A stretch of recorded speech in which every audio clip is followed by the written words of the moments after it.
Hey everyone, welcome to this explainer. I am absolutely thrilled to have you here today.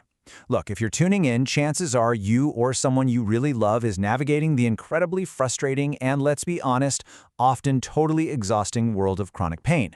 I just want to start by acknowledging how difficult that is. When pain persists for months or even years, it's so easy to feel entirely stuck in your own body. It feels like you've tried absolutely everything and nothing brings any lasting peace. But today we're going to explore some deeply validating, science-backed insights into your nervous system that honestly might just change the way you understand your body entirely.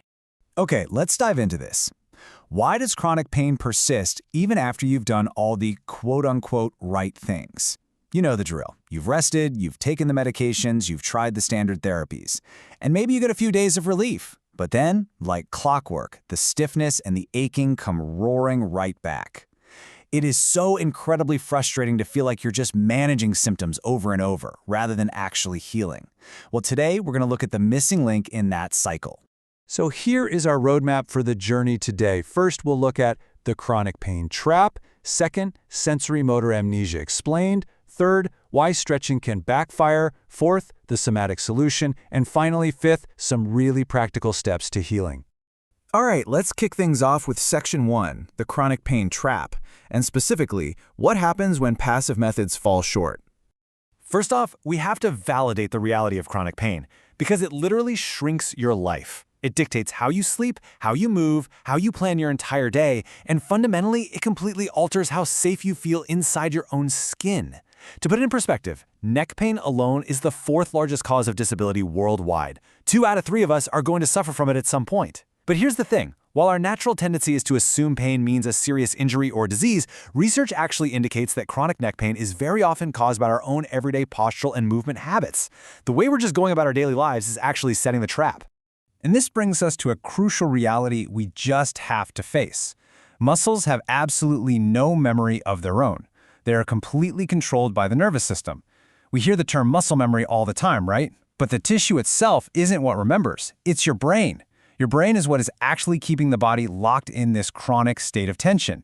If your skeleton is being pulled out of alignment, it's because your nervous system is continuously telling your muscles to contract and hold those bones right there. Moving right along to Section 2, sensory motor amnesia explained, and how this brain feedback loop works. To really understand this feedback loop, we have to look at an absolute game changer of a concept, sensory motor amnesia, or SMA. This is the fascinating, biologically driven why behind the persistence of your chronic pain and stiffness. It's basically what happens when a muscular pattern becomes so deeply learned by your nervous system that it just becomes automatic. See, your nervous system is constantly trying to be efficient to help you survive. If you sit slouched at a computer every single day, your brain says, "Oh, okay, I guess this is our normal posture now." It learns to keep those specific muscles partially contracted all the time.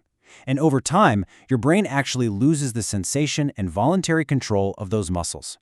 Slouching or bracing starts to feel normal, and sitting up straight suddenly takes this immense, really uncomfortable effort. We all develop our own unique patterns of SMA, and the causes, they are actually pretty surprising. It's not just from repetitive daily things like carrying a heavy bag on one shoulder, though that definitely contributes. It's also tied to our personality. Studies show extroverts tend to stand with more upright, high-power poses, while introverts or folks feeling a lot of stress might adopt tucked, low-power or withdrawn postures. And holding those poses literally alters your hormone levels and creates chronic tension. We even develop SMA through mirror neurons. We unconsciously imitate the posture of our friends and family. We're literal copycats. And yes, even intense athletic training, by overusing one side of the body, can deeply ingrain these automated dysfunctional tension patterns. Which brings us to Section 3, why stretching can backfire, or what we call the defensive reflex. I know what you're thinking. If the muscles are tight, shouldn't we just stretch them out? Well, the biological reality is actually super surprising. When you passively pull a tight muscle past its comfortable length, your body sees this as a major threat. Within 1 to 2 milliseconds, it triggers an alarm called the stretch reflex, which actually forces the muscle to contract to protect itself from tearing. You are literally fighting your own nervous system. Pandiculation, on the other hand, is completely different. It's an active process that works directly with the brain to safely reset the muscle's length and function, all without setting off that internal alarm system. And this really highlights the big difference between passive and active therapies. Passive therapies, think traditional deep tissue massage or chiropractic adjustments, they can feel absolutely amazing in the moment. But the practitioner is doing all the work while your body just relaxes. Because your nervous system isn't actively learning anything new, that relief is often pretty short-lived, and the habitual tension just pulls your joints right back out of alignment a few days later. Active therapies like clinical somatics actually require you to consciously engage your nervous system. Remember, bones don't move unless muscles tell them to. We literally must actively retrain the brain if we want to achieve long-term change. So let's look at how we do that in Section 4, the somatic solution, retraining the brain. This is where we shift our focus to evidence-based, active approaches that help you regain agency and literally teach your body how to feel safe again. Check out this number, 31%. In a major study called the Atlas trial, patients who had suffered from chronic neck pain for an average of 6 years were given one-to-one lessons in the Alexander technique. That's a self-care method focused on body awareness and coordination. After 12 months, those participants experienced nearly a third less pain and disability. But what's even more amazing is that their self-efficacy, their confidence in managing their own pain without medication, just massively increased. That is the true power of an active somatic approach. So how exactly does somatic movement support this kind of relief? First off, it uses really slow pacing and orientation to give your nervous system believable evidence that it's actually safe enough to leave protection mode. It doesn't force you to just let go and relax, because frankly, if you're bracing in pain, that's impossible. Instead, it builds support first. It expands your movement vocabulary so you aren't stuck in one single painful posture. And most importantly, it teaches you to track sensations in your body without spiraling into fear and causing a massive flare-up. All right, let's get into the really good stuff. Section 5, practical steps to healing and empowering your daily life. Theory is great and all, but how do we actually do this? Let's walk through the exact practical steps you can practice right now to start breaking that pain loop. Let's look at the technique of pandiculation. It has 3 really simple steps. Step 1, you voluntarily contract the muscles that are already tight. Step 2, you slowly lengthen them out, exactly like that super satisfying full body yawn you do when you first wake up in the morning. Step 3, complete relaxation. Now, what's really interesting about this slide is that the final relaxation step is absolutely crucial. It's the magic moment. It's when your brain actually registers what relaxed truly feels like, allowing it to integrate this new sense of balance right into your nervous system.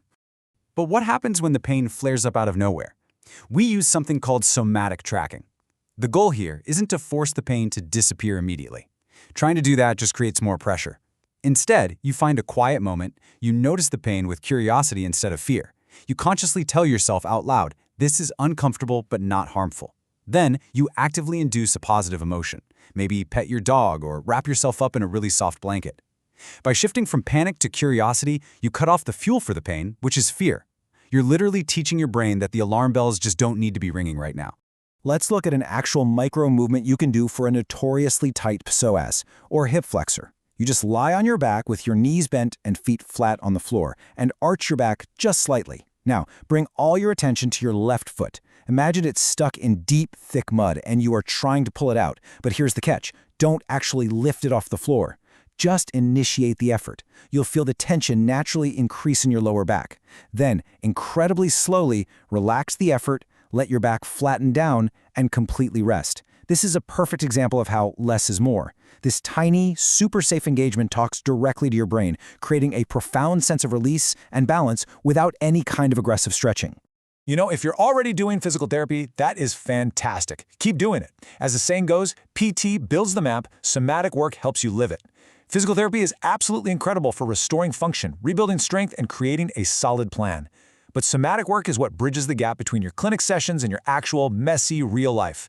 It gives you the tools to handle the stress, the endless sitting, the bad days, and those moments when your jaw just clenches up at your desk. They work beautifully together. So I want to leave you with this provocative thought as we wrap up. If true flexibility and real pain relief aren't actually about pulling and stretching your muscles, but rather about speaking the language of your brain, how will you consciously reset your nervous system today? Will you try pandiculation? Will you track a sensation with curiosity instead of immediate fear? You literally have the power to retrain your body.